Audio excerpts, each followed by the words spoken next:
কিছুক্ষণ হলো আসরের নামাজ হলো, এখন আমরা একটা জানাজায় শরীক হলাম।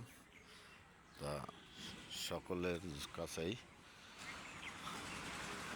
দোয়া প্রার্থনা করার জন্য আহ্বান রইল।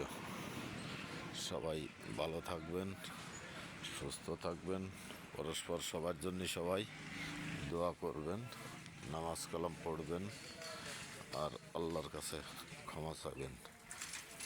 ভালো থাকবেন।